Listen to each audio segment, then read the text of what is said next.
Hello, hello. Welcome to Microsoft Community Insights podcast, where we share insights, stories from community experts to stay up to date with uh, Azure. I'm Nicholas. I will be your host today. In this podcast, we will dive into AISecurity. But before we get started, we want to remind you to subscribe to our podcast on social media so you never miss an episode, and it helps us reach more amazing people like yourself. Today we have a special guest, Sarah Young from Microsoft. Can you please introduce yourself? Hello, everybody. My name's Sarah Young. I'm a cloud security advocate at Microsoft. So I get to talk to lots of people about all different kinds of bits of security because, of course, everybody has to do security nowadays. And I live in Melbourne in Australia. Cool. Yeah, so before we get started, our theme is AI security. So I want to ask you, what is it and why is it important in nowadays? Well, I mean, obviously, I think probably everyone who's listening who has some kind of interest in tech will know that cybersecurity of any system is very important. But now, there is a huge focus on AI, as there has been for the past year, 18 months. And as with any new technology, bringing in AI is again going to raise some new security challenges. It might also bring back some older ones, bring some existing ones more into focus. It's probably, well, I can tell you it is a combination of all of those things. And of course, as we bring in new technologies, there are new security risks and things to consider. So everybody who is looking at implementing and adopting AI systems should be thinking about the security of them. Okay, brilliant. What are some of those risks that you mentioned? Some of those security risks? So it depends what kind of AI you're using. If it It does was like depend. OpenAI, for example. Well, this is the thing. It depends on it depends on a lot of things, as it does with everything. But more broadly speaking, something across the board you need to worry about is your data security. Now, data security isn't a new issue. It's something that as an industry we haven't traditionally done very well. Usually our focus has often been on securing the platforms, the applications, the data that use the data rather than the data itself. But what AI does or can do is find data much more easily than a human can. So if your data hasn't been adequately protected, an AI system could find, let's say your payroll. If you've got a payroll file somewhere and it's not adequately protected and has the right permissions on it, it might be a human would still possibly find it would take them a while to find it, whereas an AI model could find that really, really quickly. And of course, then that would be a bad thing if it was data that shouldn't be being seen by everybody. So I think that's probably one of the top concerns across the board, no matter what kind of AI system you're using.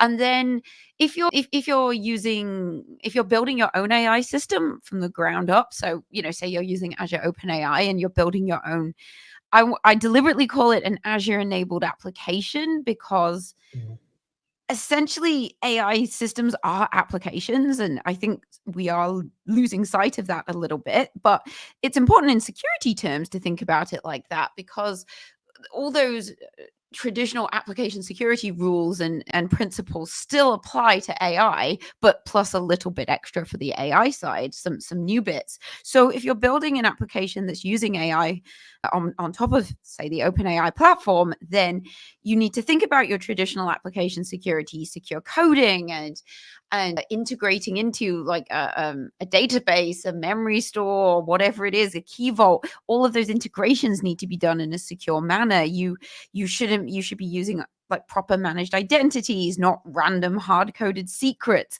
None of that is new. And that has been the same for a long, long time, but that's still going to be important.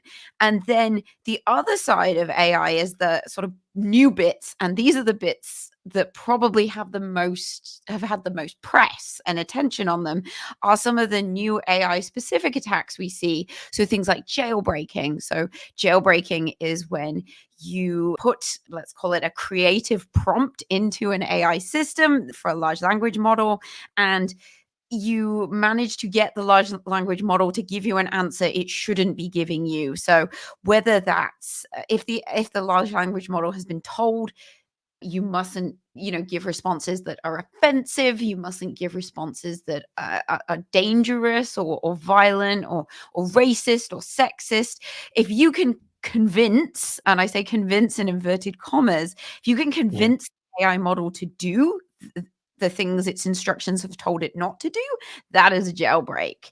There are some other attacks like model poisoning. That's when you specifically throw a lot of incorrect data at a model. I say incorrect again in inverted commas, but basically the model trains itself on a set of data that gives it a skewed version of the world. There have been examples of this. So say you've got just a general knowledge large language model. If you started feeding it loads and loads of articles that said New Zealand is not a real country, New Zealand is not a real country, New Zealand is fake, blah, blah, blah. If you kept doing it again and again and again, and it was actually retraining, eventually the model would be like, and somebody asked it, what about New Zealand? It would go, New Zealand is a fake country. Obviously, that's a relatively harmless example. And it does take some time, but that is poisoning the model itself as well. So that they are different attacks, and there's a few other ones, but I say probably they're the two that have had the most press. So they are the new types of AI attacks and risks that we have to consider nowadays as well. Okay, so you would just need to train the module in order to handle the risk, right? No, that's the big challenge. So you can't as of the time we're recording this, there is no way that we have found. Researchers are working on it, and there's been some experimental things going on, but you cannot, for want of a better word, inoculate a model from being trained, but for being poisoned, if you leave it open to training by everybody. So there's no like magic tool. What the way that you prevent your model being poisoned is to lock down the model and keep it secure, and only let the people who are allowed to put training data into it. If anyone can put training data into it, the model is going to train itself on that. There isn't the model isn't smart enough to know it's being confused and deliberately poisoned. We're not there yet. So and this is what we're finding in AI security at the moment. That's a good example of having to using traditional security controls to secure AI. Because when I first started looking at the AI space, which was a little over a year ago when it started to become a thing, I imagined that we would have some really cool new capabilities and tools that would specifically secure AI. And we don't. Not yet, anyway. So what we do have, though, is our traditional security tooling that puts in layers of defense. So, for example, what you would do to protect against model poisoning is you would secure your model, you'd put it somewhere in an immutable state, you would lock down the access to it, etc., etc., etc. And then you could have some other monitoring controls around checking the model's integrity and things like that. Now, the good news is, specifically for model poisoning, is that the majority of folks don't need to worry about that, because model poisoning is something that model poisoning works down at your platform layer where your models sit. Now, most people, organizations, don't have their own AI platform because they're very expensive to run. You need a lot of compute. The majority of organizations and people will be using a third-party provider's platform. So, for example, AzureOpenAI. Now, that means that model poisoning is certainly something that can happen, but that is a Microsoft problem because that's down at the platform layer where the models are. So we have to worry about that. So if it makes people, and we do, I can assure you we do.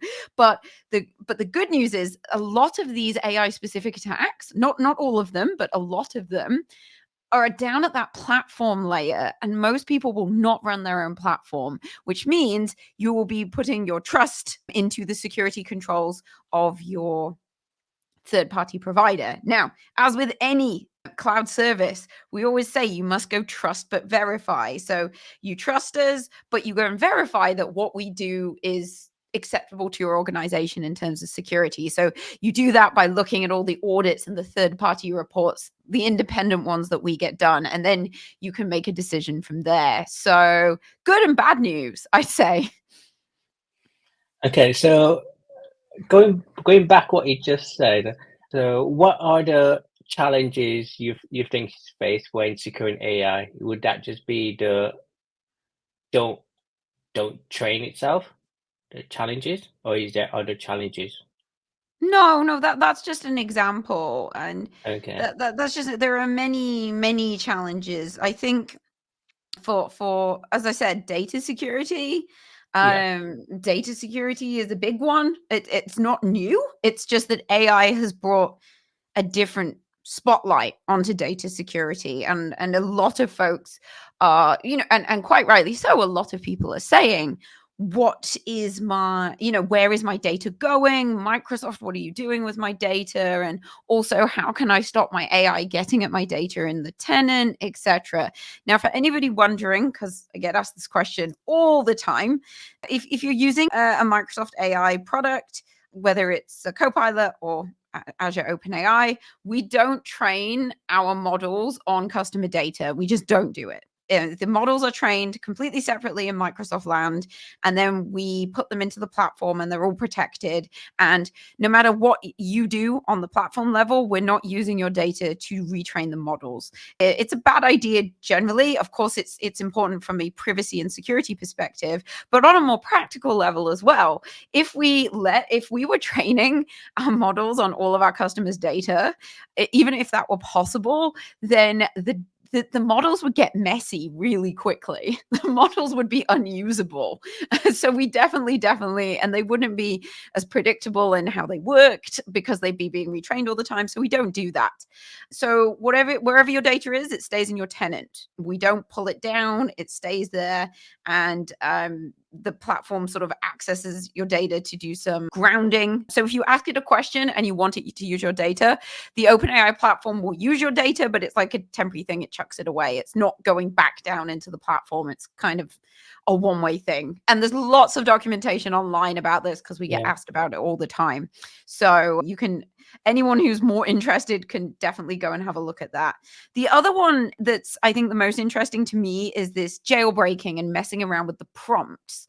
So that is when it's not that you're changing the way the model works, but because we have something in AI, in large language models, called a meta prompt. It's also called a system message. Now, that is a list of instructions for the large language model. So, for example, you would say, if you had a shopping bot, you would say to in your meta prompt, you are a shopping bot. You only talk about shopping. If anybody asks you about anything else, you don't answer it because you are a shopping bot. Now, and so what would happen there if somebody tried to ask it about something else, it should say, oh, I'm so sorry.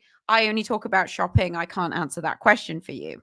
But there are techniques, and this is jailbreaking, where the way you phrase a prompt can sometimes confuse the model into ignoring the rules it has and actually giving you an answer. So there's a few techniques out there. Some of them called like gaslighting, where you confuse it. Sometimes you say, oh, it's okay, this is just a story, so it's not real, so you're allowed to tell me. And it's fascinating stuff, and it's really worth reading up on it as well. Recently, our CTO, Mark Mark Russinovich. He also was talking about an attack that he's been working on, a white paper called Crescendo. So Crescendo is kind of an evolution of jailbreaking, where in about 5 to 10 prompts you can confuse. So you don't put all of that in one big prompt. You do it in little bite-sized pieces, and then it's even harder for the model to pick up it's being confused, and it's much more successful. So, but this field is changing so quickly, as the whole AI technology field is. Of course, security is changing too. But I will say, we've talked about all these cool attacks and they sound very exciting, but it's really important for people to remember that although these attacks exist and we do see some of them in the wild, some of them are only theoretical at this point, as in researchers have done them, and we haven't seen any large-scale exploitation of them to date. I will stress to date. But remember, at the moment, some of these attacks, things like model poisoning, etc., they take quite a long time to do. Like, there's quite a lot of effort involved. So not only do you need to break into a system to access a model, then you would need to sit and feed it data as well, to mess it up. Whereas if you were let's say your sort of standard cybersecurity criminal who's just looking to make a quick buck, which is a lot of the threat, a lot of the threat actors out there are motivated by money. Not all, but a good majority are. That's a lot of time and effort for not necessarily getting what you want. So it's really important for people to keep in perspective that even though these AI attacks out there, and that they most definitely are, at the moment at least, they're not as widespread as perhaps one would think. And if you're looking at it holistically from like a securing your enterprise perspective, there are other things you should be focusing on. And we say this every single year in the Microsoft Digital Defense Report, that 95 to 98% of security breaches would have been prevented by good, solid security hygiene. So, and that's the boring stuff. That is using multi-factor authentication, patching things, using some kind of modern threat protection, using the principle of least privilege on all your accounts, people or machines. Those are the kind of things that are easy. The attackers know how to exploit them. So there's no point worrying about jailbreak or model poisoning if you're not doing your patching properly, or if everybody in your tenant has global admin. And we do see that. I know we laugh, and I might be sounding a bit frivolous saying everybody has global admin, but people do things like that. And like, most attackers aren't going to waste time poisoning a model if they can compromise a global admin account and it's game over. So I think it just is very important to keep that in perspective. Now, all of these things change over time, and sadly, I do expect to see as the years go by that AI attacks will become more widespread as the technology is more widely adopted and the attackers become better at attacking AI. But in these early days, at least, that good security hygiene is the stuff that will still save you the most from a security breach, 100%. Yeah, thanks. So let's touch a bit on Copilot for security. I take it since that was released, that was GA recently, is that another layer that people can use to in terms of AI security as well, to protect their data, protect their OpenAI? Well, Copilot for security is essentially like an interface to help.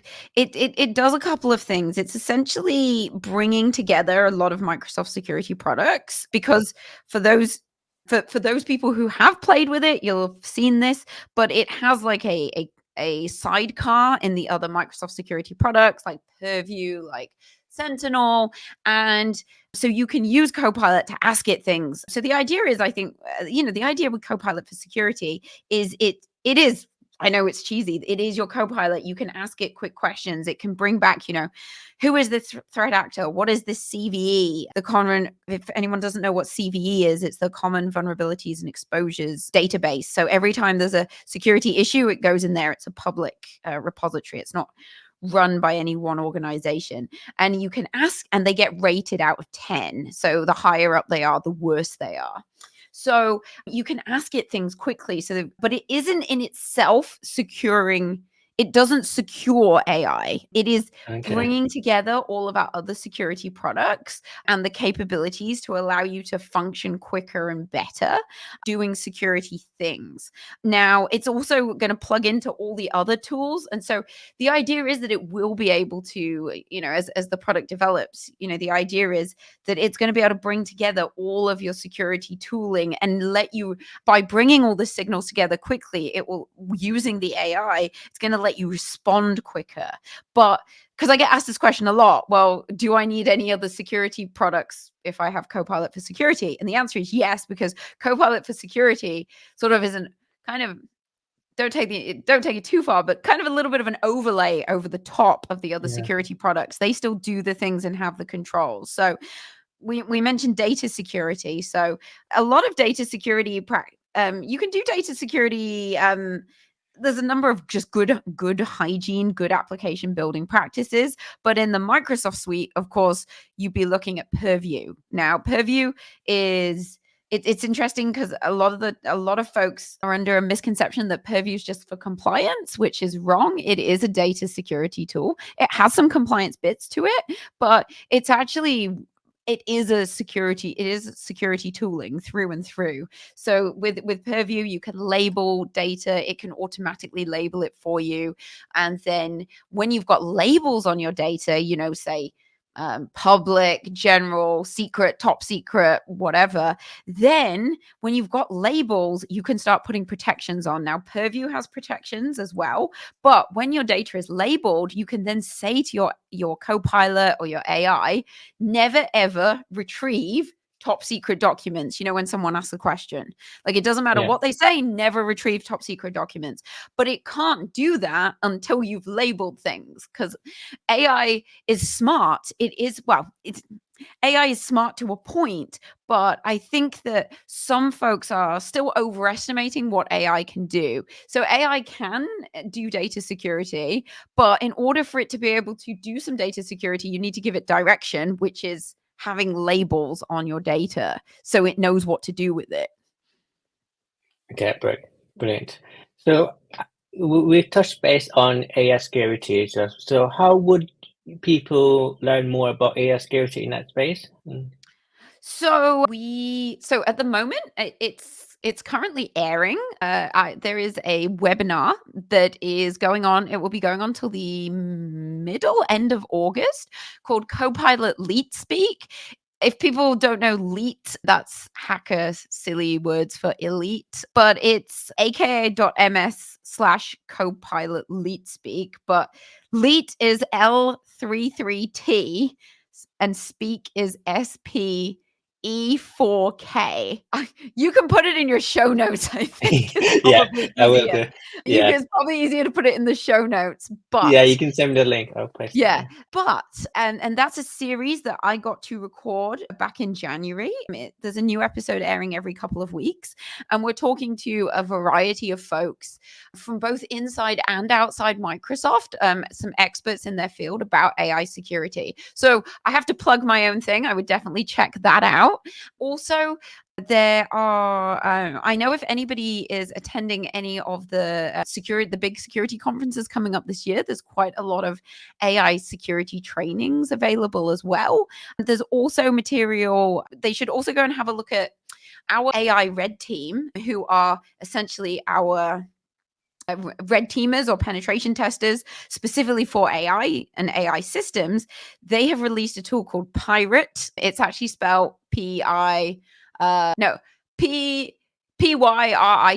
think. Again, I think it's a show notes one. And that is a framework for testing AI. So if you're making AI systems and you want to do some security testing, you should definitely go check out Pirate.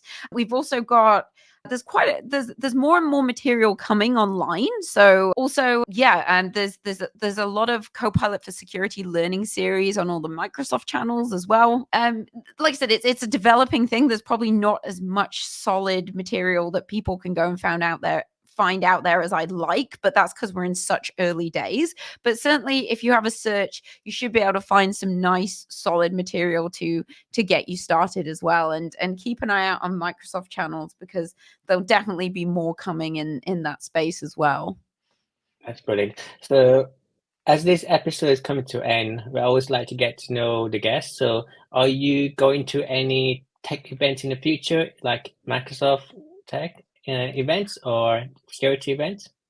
Oh, I'm always at events. I mean, that's part of my Yeah. job. So, I mean, I just came back from the Microsoft AI tour in Seoul. I guess for the big ones, for the big ones, because it's, well, Northern Hemisphere summer. There's a little bit of a lull, June, July time, but I will be at what we call Hacker Summer Camp in Las Vegas in August, which is Black Hat, DEF CON, the Diana Initiative, B-Sides Las Vegas, and SquadCon. There's like 5 or 6 conferences in a week. It's crazy, and it's all security. So I'm pretty sure I'm going to be there. And I would say there's a fairly high chance you'll probably see me at Ignite later on in the year as well. And if you go to other security conferences, you'll probably see me there as well. I'm going to KCDC, which is Kansas City Developers Conference, in June, and I'm going to Copenhagen Developers Festival in August. I think that's all my currently booked travel. So always keeping busy with the travel. And I'm sure there'll be other things that come up as well. That's just what's on in the diary at the I moment. must say the Vegas 1 in 5 conference look very tiring, so people can get jet lag from conferences so much. Oh, yeah, for sure. I mean, well, Australia is long haul from everywhere. Everywhere is long haul from Australia. So I'm quite used to being on planes. Spend a lot of time on planes. Okay, no worries. So how can someone get in touch with you to learn more about AI security? So you can find me on Twitter, X, whatever you want to call it. My username is _Sarah, SAIHYO. And that's probably the best place to get hold of me.